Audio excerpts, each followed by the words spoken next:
ছোট ছোট আজগুবি কথাতে আমাদের দাঁড়াতে লাগে না। আমি বিশেষ করে বাঙালি সমাজকেই বলছি যে কিছু কিছু সংগঠন আছে, কিছু কিছু নেতারা আছে, তারা সুযোগ খুঁজে খালি ভয় দেখাবার বাঙালি সমাজকে। এখন নতুন একটা ভয় বেরিয়েছে ডি ভোটার নিয়ে। কি বলছে যে ডি ভোটারটা আগে দিয়েছিল যে বাঙালি হিন্দুদের নাম ডি ভোটারে থাকবে না, আর এখন হঠাৎ আবার গভর্নমেন্ট বলছে না না বাঙালি হিন্দুর যেটা বলা হয়েছিল এটাকে আমরা এখন রাখতে পারবো না, যে নোটিফিকেশনটা। কিন্তু গোর্খাদের হয়েছে, রাজবংশীদের হয়েছে, তো বলছে বাঙালিরা কেন হবে না?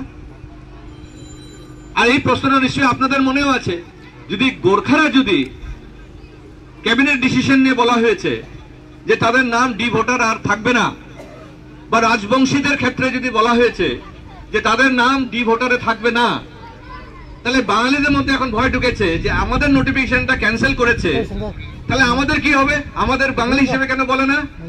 আমাদের বাঙালি হিসাবে এই জন্যই বলে না কারণ বাঙালিদের মধ্যে 250% হচ্ছে মুসলমান। কি বুঝলেন? বলেন কত পার্সেন্ট? 250%। কিভাবে 250%?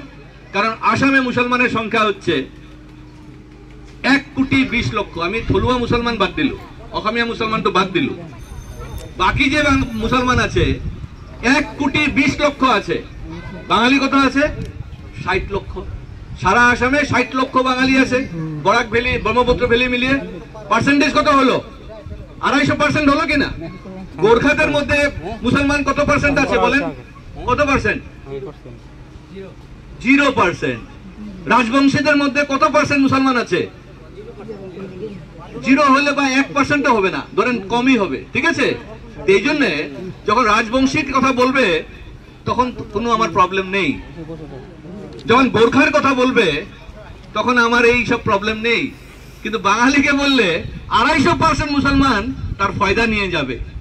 তো বাঙালি হিন্দুরা আমরা কি দেশভক্তি করি না দেশের সাথে গাদ্দারি করি বলেন? আমরা দেশভক্তি করি। আমরা 2-5 জনকে বাঁচাতে গিয়ে আমরা 250% বাংলাদেশি মূলের মুসলমানদেরকে কি আমরা নাগরিকতা দিয়ে দিব নাকি? আমরা ডি ভোটার মুক্ত করে দেব নাকি বলেন? এই স্বাভিমান তো বাঙালির হতে পারে না, কোনো যুবকের হতে পারে না, কোনো প্রকৃত বাঙালি হিন্দুর এই চরিত্র হতে পারে না। এই জন্য মনে রাখবেন, ডি ভোটারের সমস্যা ডাক্তার হিমন্ত বিশ্ব শর্মা সমাধান করবে। একজন লোককেও না নিজের মাটি ছাড়তে হবে না নিজের দেশ ছাড়তে হবে, এটা মনে রাখবেন। অশান্তিতে ভুগবেন না। হিন্দুর জন্ম কোথায় হয়েছে? হিন্দুর জন্ম কি আরবে হয়েছে? হিন্দুর জন্ম তো আরবে হয়েছে। আরবে কার জন্ম হয়েছে? তা অধিকারটা কার বেশি? খ্রিস্টানের ধর্ম কোথায় হয়েছে? জেরুসালেমে হয়েছে, ভারতবর্ষে হয়নি। ভারতবর্ষে কোন কোন ধর্মের জন্ম হয়েছে বলেন? ভারতবর্ষে জন্ম হয়েছে সনাতনী ধর্মের জন্ম হয়েছে। ভারতবর্ষে কার জন্ম হয়েছে? জৈন ধর্ম হয়েছে। ভারতবর্ষে কার জন্ম হয়েছে? বুদ্ধ ধর্মের জন্ম হয়েছে। ভারতবর্ষে কার জন্ম হয়েছে? শিখ ধর্মের জন্ম হয়েছে। এইসব তো আমাদেরকে বলা হয় থলুয়া ধর্ম, মানে মাতৃধর্ম, মাতৃভূমি, মাতৃধর্ম। এখন যারা মাতৃধর্মকে ছেড়ে আরবের ধর্মকে নিয়ে নিয়েছে, জেরুসালেমের ধর্মকে নিয়ে নিয়েছে, এটা তো আমার দেখার দরকার নেই। তাদের দেশের লোকরা বুঝবে। এখন তাদের দেশের যারা নেতারা আছে বা তাদের দেশে যারা ভগবানরা আছে তাদেরকে তো ভিসা নিয়ে আসতে হবে। মোদি থাকাকালীন ভিসাও পাবে না, তাদেরকে রক্ষা করারও কেউ নাই, তাই না? আরে রক্ষা করার জন্য তো আসতে হবে। তো যাই হোক, আমরা ওই চর্চা এখন যাই না। কিন্তু আমাদের প্রবলেম হচ্ছে কি, আমার নিজের জাতির লোকেরা মাঝে মাঝে ভয়ে আতঙ্কে থাকে। এই ভয়টা মন থেকে বার করে দেন, এই ভয়টা মন থেকে বার করে দেন। আমি আপনাদের সাথে আছি, কারণ আমিও আপনার একজন অংশীদার। এটা ভাববেন না যে আমি এখানে আপনাকে মরম প্রীতি দেখাতে এসেছি। আমি এখানে মরম প্রীতি দেখাতে আসি নাই। আমি এসেছি এই জন্য, আমার বাড়ির যে সমস্যা একই সমস্যা আপনার বাড়িরও একই সমস্যা, আর ওই জন্য আমি এখানে এসেছি। তাই বলি, আমি যেরকম ভয় করি না, আপনারও ভয় করার কোনো প্রয়োজন নেই, কোনো প্রয়োজন নেই। সেই জন্য এই কথাগুলোকে রাখবেন। আর একটা কথা মনে রাখবেন, যত মত তত পথে চলবেন না। যত মত তত পথে চললে রাজনীতিতে অসুবিধা হয়। ধর্মের ক্ষেত্রে আলাদা। রামকৃষ্ণ পরমহংস কি বলেছেন? যত মত তত পথ। সেটা ভগবানকে দর্শন পাওয়ার জন্য। আপনি এই মতে গেলেও ভগবান পাবেন, ওই পথে গেলেও ভগবান পাবেন।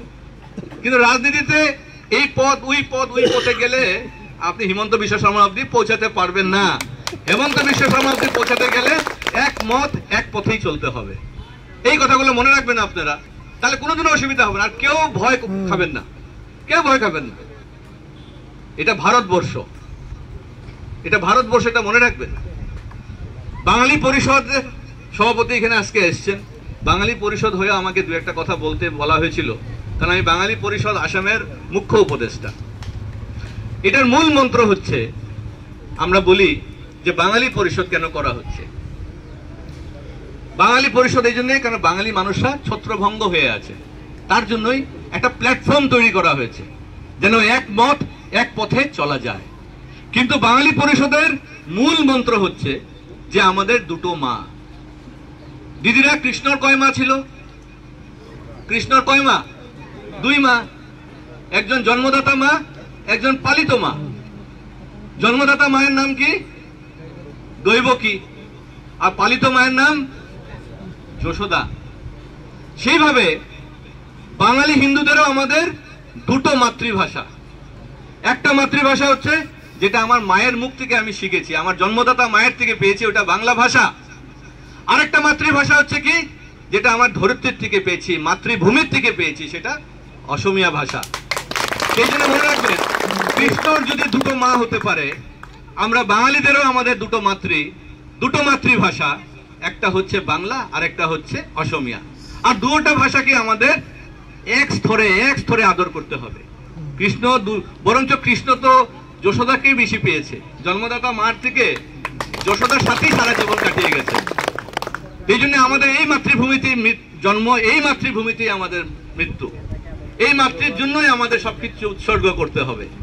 এই জন্য বৃহত্তর অসমীয়া সমাজের আমরা একটা অংশীদার, একসাথে মিলে মিশে কাজ করতে হবে। আর তাহলে তারা কেউ সাহস করবে না। আজকে যদি 11টা জেলা থলুয়া অসমীয়া মানুষের হাত থেকে বেরিয়ে গেছে, সেটাকে আবার ফিরিয়ে আনা, রক্ষা করা আমাদেরও অধিকার আছে, আমরাও করতে হবে। এই জন্য আমরা সবাই মিলে এই কাজগুলো করব।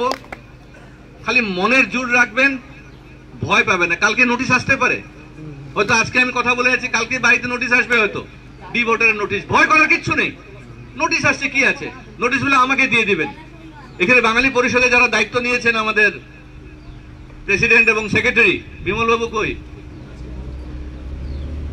কোন ডি ভোটারের যদি নোটিশ আসে আমাকে সঙ্গে সঙ্গে জানাবে। কোন ধরনের নাগরিকতার ব্যাপার নিয়ে কিছু আসে আমাকে জানাবে। আমি সঙ্গে সঙ্গে আমাদের মুখ্যমন্ত্রী মহাশয়কে বলবো, কারণ এখানে 1971-এর পরে কেউ আসেনি, কেউ বাংলাদেশ থেকে আসেনি। যারা দু একজন আছে তারা ইস্ট পাকিস্তান থেকে আসছিল। কারোর বাড়িতে হয়তো রিফিউজি সার্টিফিকেট আছে, কারোর বাড়িতে হয়তো মাইগ্রেশন সার্টিফিকেট আছে, কারোর বাড়িতে অনেক পুরনো ডকুমেন্টস আছে, তারপরে হয়তো নাম অন্তর্ভুক্ত হয়নি এনআরসিতে। এটা দুর্ভাগ্যের কথা, কিন্তু এগুলোকে আমরা সমাধান করার চেষ্টা করছি। আজকে আর বেশি লম্বা করি না, রোদ উঠেছে, গরমও লাগছে সবাই।